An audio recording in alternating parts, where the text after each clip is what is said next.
புதுச்சேரி கதிர்காமம் அரசு மருத்துவமனையிலிருந்து வெளியேறும் கழிவுநீர் கலப்பதால் கனகன் ஏரியில் உள்ள பல்லாயிரக்கணக்கான மீன்கள் இறந்து மிதக்கின்றன.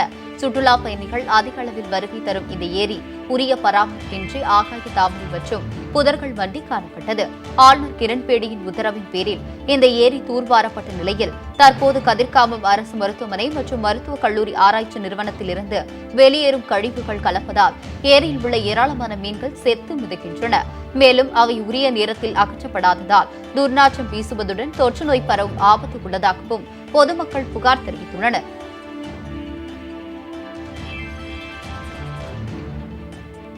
தருமபுரி குமாரசாமிப்பேட்டையில் உள்ள கோவில் தெப்புக்குளத்தில் குளித்துக் கொண்டிருந்த போது நீரில் மூழ்கி ஒருவர் உயிரிழந்தார். திருவிக நகரை சேர்ந்த தயாநிதி என்பவர் அதே பகுதியில் மளிகை கடை நடத்தி வந்தார். நீச்சல் தெரியாத இவர் முருகன் கோவில் தெப்புக்குளத்தில் குளித்துக் கொண்டிருந்த போது எதிர்பாராத விதமாக தண்ணீரில் மூழ்கி உயிரிழந்தார். இதனையடுத்து அங்கிருந்தவர்கள் அளித்த தகவலின் அடிப்படையில் நிகழ்விடத்திற்கு வந்த தீயணைப்புத் துறையினர் தயாநிதியின் உடலை கைப்பற்றி உடற்கூறு ஆய்வுக்காக தருமபுரி அரசு மருத்துவமனைக்கு அனுப்பி வைத்தனர்.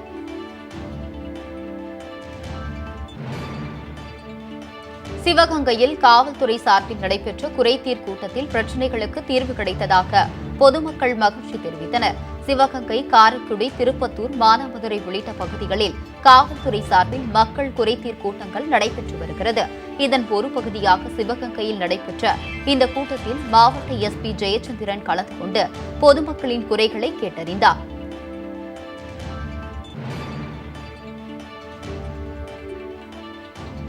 புகழ்பெற்ற திருநள்ளாறு சனீஸ்வர பகவான் கோவிலில் தர்பாரண்டேஸ்வரர் மற்றும் பிராணம்பிகை உள்ளிட்ட பஞ்சமூர்த்திகளின் வீதி விழாவில் பல்லாயிரக்கணக்கான பக்தர்கள் பங்கேற்று சுவாமி தரிசனம் செய்தனர். கடந்த மாதம் 24ஆம் தேதி விக்னேஸ்வர பூஜையுடன் துவங்கிய விழாவில் சனீஸ்வர பகவான் உள்ளிட்ட தெய்வங்களுக்கு சிறப்பு பூஜைகள் நடைபெற்று வந்தது. இந்நிலையில் பூத வாகன வீதி விழாவில் பஞ்சமூர்த்திகள் எழுந்தருளி பக்தர்களுக்கு அருள் பாலித்தனர். இதன் முக்கிய நிகழ்ச்சியான தேரோட்டம் வரும் 12ஆம் தேதி நடைபெறுகிறது. அடுத்த மாதம் 1ஆம் தேதி முதல் விமான டிக்கெட் கட்டண உயர்வு அமலுக்கு வருவதாக சிவில் விமான போக்குவரத்து அமைச்சகம் வெளியிட்டுள்ள உத்தரவில் கூறப்பட்டுள்ளது. மத்திய சிவில் விமான போக்குவரத்து அமைச்சகம் விமான பயண பாதுகாப்பு கட்டணத்தை உயர்த்த முடிவு செய்துள்ளது. அதன்படி உள்நாட்டு பயணிகளுக்கு தற்போதைய பாதுகாப்பு கட்டணம் 130 என்று இருப்பது 150ஆக உயர்த்தப்படுகிறது. வெளிநாட்டு பயணிகளுக்கு $3.25 இருந்து $4.85 அதிகரிக்கிறது. இந்த கட்டண உயர்வு அடுத்த மாதம் 1ஆம் தேதி முதல் அமலுக்கு வருவதாக சிவில் விமான போக்குவரத்து அமைச்சகம் அறிவித்துள்ளது. சிகை அலங்காரத்தில் 2 புதிய உலக சாதனை நிகழ்த்தியிருக்கிறார் பிரபல அழகு கலை நிபுணர் Vasuki Manivannan. Friends beauty Sekaran academy நிறுவனர் வாசுகி மணிவண்ணன் சிகை அலங்காரத்தில் ஒரு நாள் முழுவதும் 24 மணி நேரம் தொடர்ந்து பெண்களுக்கு சிகை அலங்காரம், ஜடை பின்னல் சாதனை முயற்சியை மேற்கொண்டார். இந்த சாதனை முயற்சியில் ஒரு நாள் முழுவதும் தொடர்ந்து 167 பெண்களுக்கு சிகை அலங்காரம் செய்து யூனிக்யூ மற்றும் கின்னஸ் சாதனை என 2 உலக சாதனைகளை நிகழ்த்தியுள்ளார். இந்த உலக சாதனை நிகழ்வில் இந்தியாவில் உள்ள புகழ்பெற்ற அழகுக்கலை நிபுணர்கள் பலர் கலந்து கொண்டனர். கின்னஸ் சாதனை நிகழ்த்திய வாசுகி மணிவண்ணனுக்கு யூனிக்யூ நிறுவனம் சார்பாக சான்றிதழ் வழங்கப்பட்டது.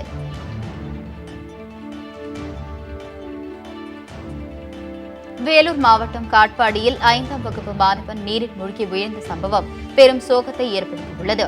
காட்பாடி பகுதியைச் சேர்ந்த காமாட்சி என்பவரின் 5ஆம் வகுப்பு மாணவன் நண்பர்களுடன் காட்பாடி அடுத்துள்ள ஈசன் போடையில் குளிக்க சென்றபோது நீரில் மூழ்கி விழுந்ததாக கூறப்படுகிறது.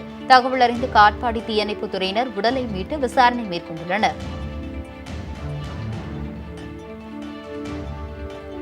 கடலூர் மாவட்டம் சிதம்பரம் அருகில் உள்ள கீரப்பாளையம் வட்டார வளர்ச்சி அலுவலகம் முன்பு குடிநீர் கேட்டு மக்கள் முற்றுகை போராட்டத்தில் ஈடுபட்டனர். கீரப்பாளையம் ஒன்றியத்திற்கு பகுதிகளில் சுமார் 300க்கும் மேற்பட்ட குடும்பங்கள் வசித்து வருகின்றன. பல ஆண்டுகளுக்கு முன்பு போடப்பட்ட போர்வெல் பயன்படுத்தி குடிநீர் பெற்று வந்துள்ளனர். இந்த போர்வெல் பழுதாகியுள்ளதால் கடந்த 7 நாட்களாக முற்றிலுமாக குடிநீர் இல்லாததால் கிராம மக்கள் மிகவும் அவதிப்பட்டு வருகின்றனர். தண்ணீர் இல்லாததால் 3 கிலோமீட்டர் தூரம் நடந்து சென்று மிகவும் போராடி குடிநீருக்கு அழையும் நிலை உருவாக்கியுள்ளது. எனவே குடிநீர் கோரி கிராம மக்கள் போராட்டத்தில் ஈடுபட்டனர்.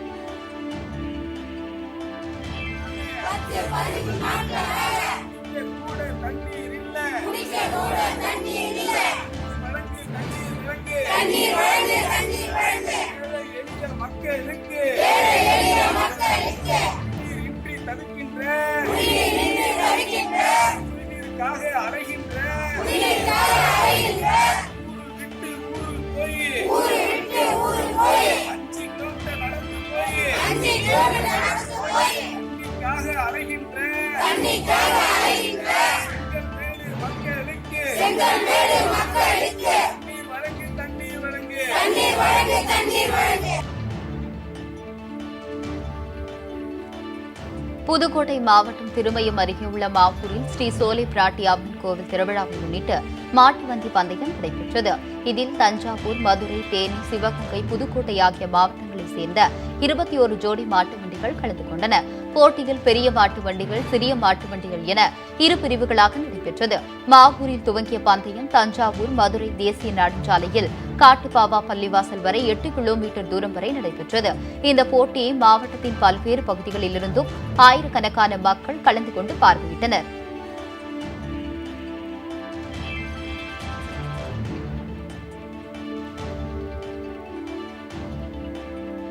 ஆரோவில் அருகே முந்திரி தோப்பில் கஞ்சா மற்றும் மது போதையுடன் நடனமாடிய வெளிநாட்டினர் மற்றும் கல்லூரி மாணவர்கள் உள்ளிட்ட 20க்கும் மேற்பட்டோர் கைது செய்யப்பட்டனர்.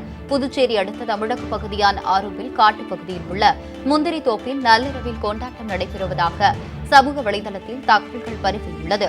இதை அறிந்த வெளிநாட்டவர்கள் சென்னை மற்றும் கேரளாவை சேர்ந்த கல்லூரி மாணவர்கள் உட்பட சுமார் 50க்கும் மேற்பட்டோர் கஞ்சா மற்றும் மது போதையுடன் நள்ளிரவு கொண்டாட்டத்தில் ஈடுபட்டதாக கூறப்படுகிறது. இதுகுறித்த புகாரின் பேரில் விரைந்து சென்ற 50க்கும் மேற்பட்ட போலீசார் மது போதையில் ஆட்டம் போட்டவர்களை மடக்கி பிடித்தனர். இதையடுத்து கல்லூரி மாணவர்கள் மற்றும் சென்னையை கேரளாவை சேர்ந்த 20 பேரை ஆரோவில் போலீசார் கைது செய்தனர். மேலும் அவர்கள் பயன்படுத்திய கஞ்சா மற்றும் மது வகைகள் போலீசார் பறிமுதல் செய்தனர். மேலும் விசாரணையும் தீவிரப்படுத்தப்பட்டுள்ளது.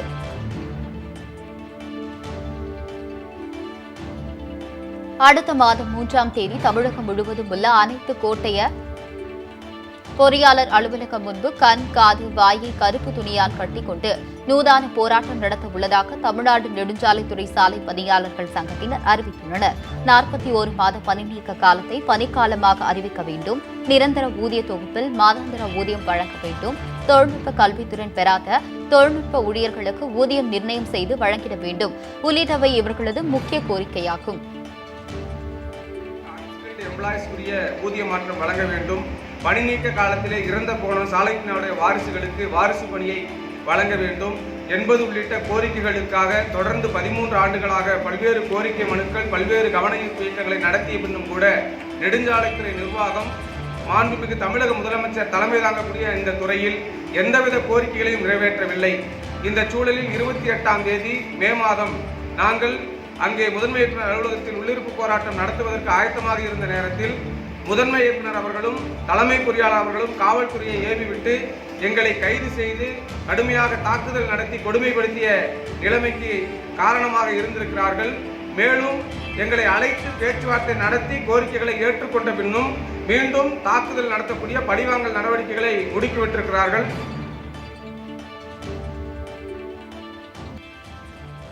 சென்னையை அடுத்த புழல் ஏரி முற்றிலும் வறண்டதால் மோட்டார் மூலம் தண்ணீர் உறிஞ்சும் பணி நிறுத்தப்பட்டுள்ளது. நேற்று வரை புழலில் இருந்து 6 கனஅடி தண்ணீர் உறிஞ்சப்பட்டு வந்த நிலையில் ஏரி முற்றிலும் வறண்டுள்ளதால் பணி நிறுத்தப்பட்டுள்ளது. செம்பரம்பாக்கம், சோழவரம் ஏரிகள் ஏற்கனவே வறண்ட நிலையில் புழல் ஏரியும் வறண்டு பாலைவனம் போல் காட்சியளிக்கிறது. புழலில் இருந்து சென்னைக்கு ஓரளவு குடிநீர் விநியோகிக்கப்பட்ட நிலையில் தற்போது முற்றிலும் தடைப்படும் சூழல் உருவாகியுள்ளது. சென்னையில் கடும் தண்ணீர் பஞ்சம் நிலவி வருவதாக புகார் தெரிவித்துள்ள பொதுமக்கள் நள்ளிரவிலும் குடிநீருக்காக பல மணி நேரம் காத்து நிற்க வேண்டியுள்ளதாக வேதனை தெரிவித்துள்ளனர். சென்னையில் கோடை காரணமாகவும் போதிய மழை பெய்யாததாலும் கடும் தண்ணீர் தட்டுப்பாடு நிலவி வருகிறது. எனவே சென்னையில் ஆண்டுதோறும் ஏற்படும் தண்ணீர் பிரச்சினையை தீர்க்க நிரந்தரமாக ஒரு திட்டத்தை செயல்படுத்த தமிழக அரசு நடவடிக்கை எடுக்க வேண்டும் என்பதே மக்களின் எதிர்பார்ப்பாக உள்ளது. பல்லாவரம் திருநீர்மலை பேரூராட்சிக்கு உட்பட்ட பெரிய ஏரியில் மீன்கள் சேர்த்து மடிந்து கிடப்பதால் அப்பகுதியில் பெரும் துர்நாற்றம் வெளியேறுவதால் தொற்று நோய் பரவும் அபாயம் இருப்பதாக மக்கள் குற்றம் சாட்டுகின்றனர். திருநீர்மலை பெரிய ஏரியில் பருவமழை பொய்த்துவிட்டதால் 95 ஏக்கர் பரப்பளவு உள்ள ஏரியின் நீர்மட்டம் குறைந்து தண்ணீர் வற்றி வருவதால் லட்சக்கணக்கான மீன்கள் செத்து மிதக்கின்றன. இதனால் அப்பகுதியில் பெரும் துர்நாற்றம் வீசி வருவதுடன் தொற்று நோய் பரவும் அபாயம் ஏற்பட்டுள்ளது.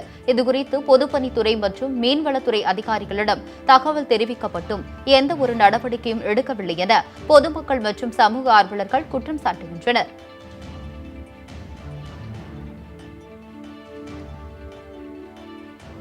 குடியாத்தம் அருகே காரில் கடத்தி செல்லப்பட்ட 30 லட்சம் ரூபாய் மதிப்பிலான செம்மரக்கட்டைகள் பறிமுதல் செய்யப்பட்டன. பள்ளிக்குண்டா அருகே உள்ள அகரம்சேரி பள்ளிக்குப்பம் கூட்டு சாலையில் போலீசார் தீவிர வாகன சோதனை நடத்தினர். அப்போது அந்த வழியாக வந்த டெல்லி பதிவு எண் கொண்ட கார் நிற்காமல் வேகமாக சென்றதால் சினிமா பட பாணியில் போலீசார் துரத்தி சென்று காரை மடக்கி பிடித்தனர். பின்னர் காரில் சோதனை செய்ததில் 35 கிலோ மதிப்பிலான செம்மரக்கட்டை பதுக்கி வைக்கப்பட்டிருந்தது. இதையடுத்து அவற்றை பறிமுதல் செய்த போலீசார் காரில் இருந்தவர்களை கைது செய்து விசாரணை மேற்கொண்டுள்ளனர். உசிலம்பட்டி அருகே மழை வேண்டி சாமிகளை தத்ரூபமாய் முளைப்பாரியில் வடிவமைத்த கிராம மக்கள் விழா எடுத்து கொண்டாடினர். மதுரை மாவட்டம் உசிலம்பட்டி அருகே உள்ளது கீழமாதரை கிராமம். இக்கிராமத்தில் அமைந்துள்ள காளியம்மன் கோவிலில் வைகாசி திருவிழாவை வெகு விமர்சையாக கொண்டாடும் மக்கள் விழாவில் புதுமையாகவும் நேர்த்திக்கடனாகவும் முளைப்பாரிகளை செய்ய முடிவெடுத்தனர். அதன்படி முளைப்பாரி எடுத்து மழை வேண்டி வழிபாடு செய்தனர்.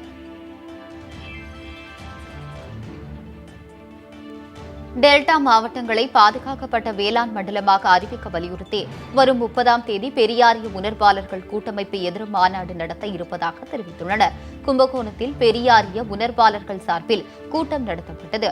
இதில் ஹைட்ரோ கார்பன் திட்டத்தை கைவிடக் கோரி வரும் ஜூன் 30ஆம் தேதி எதிர்ப்பு மாநாடு நடத்தப்படும் என முடிவெடுக்கப்பட்டது. பெரியாரிய உணர்வாளர்கள் கூட்டமைப்பின் சார்பாக எதிர்வரும் ஜூன் 30ஆம் தேதி குடந்தை நகரில் ஹைட்ரோ கார்பன் திட்டத்திற்கு எதிராக காவிரி படுகையை அழித்தொழிக்கின்ற கார்ப்பரேட்டுகளின் சுரண்டலுக்கு எதிராக இந்திய தமிழக அரசு துணை போகிற அந்த துரோகத்திற்கு எதிராக மாபெரும் எதிர்ப்பு மாநாடை நடத்த உள்ளோம். இந்த மாநாடு மாபெரும் அறைகூவலை தமிழ் இனத்திற்கு விடுகிறோம். இதன் மூலம் நம்முடைய உரிமைகளை பாதுகாக்க, நம்முடைய வளங்களை பாதுகாக்க நாம் போராடுவதற்கு தயாராவதற்கான ஒரு மாபெரும் அறைகூவல். நீட் தேர்வை ரத்து செய்ய கோரி காட்பாடியில் இந்திய ஜனநாயக வாலிபர் சங்கம் சார்பில் கண்டன ஆர்ப்பாட்டம் நடத்தப்பட்டது. நீட் எனும் அரக்கானால் ஆண்டுதோறும் தமிழகத்தை சேர்ந்த மாணவிகள் தேர்வில் தோல்வியடைந்து தற்கொலை செய்து கொள்வதாகவும், ஆகவே உடனடியாக நீட் தேர்வை ரத்து செய்ய வேண்டும் எனவும் ஆர்ப்பாட்டத்தில் வலியுறுத்தப்பட்டது. மேலும் நீட் தேர்விற்கு எதிராகவும் மத்திய அரசை கண்டித்தும் பல்வேறு கோஷங்களை எழுப்பினார்கள். இன்னைக்கு பார்த்தீங்கன்னா பல்வேறு தரப்பினரால் எதிர்க்கக்கூடிய நீட் தேர்வை மத்திய அரசாங்கமும் மாநில அரசாங்கமும் திட்டமிட்டு திணித்துக் கொண்டிருக்கிறது என்பதுதான் இந்திய மாணவர் சங்கம், இந்திய ஜனநாயக வாலிபர் சங்கத்தினுடைய கருத்து. திட்டமிட்ட திணிப்பை இந்த அரசாங்கங்கள் செய்துவிட்டு மாணவர்களுடைய தற்கொலையை மூடி மறைத்துக் கொண்டிருக்கிறது. இதனை உடனடியாக ரத்து செய்ய வேண்டும். இந்த நீட் தேர்வு என்பது ஏழை எளிய மாணவர்களுடைய கல்வி ஆதாரத்தை முற்றிலுமாக அழித்தொழிக்கிறது. இந்த புதிய கல்விக் கொள்கை திட்டத்தினுடைய ஒரு பகுதியாக நீட் தேர்வை உயர்த்தி பிடித்துக் கொண்டிருக்கக்கூடிய மத்திய அரசாங்கம் இதனை உடனடியாக ரத்து செய்ய வேண்டும்.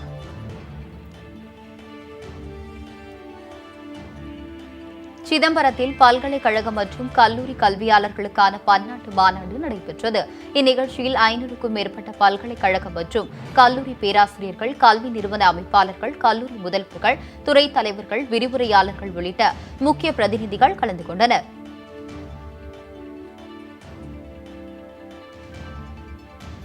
குடியாத்தம் தனியார் பள்ளியில் ஏசிஎஸ் மருத்துவக் கல்லூரி மற்றும் டாக்டர் எம்ஜிஆர் கல்வி மற்றும் ஆராய்ச்சி நிறுவனம் சார்பாக மாபெரும் இலவச சிறப்பு முகாம் நடைபெற்றது.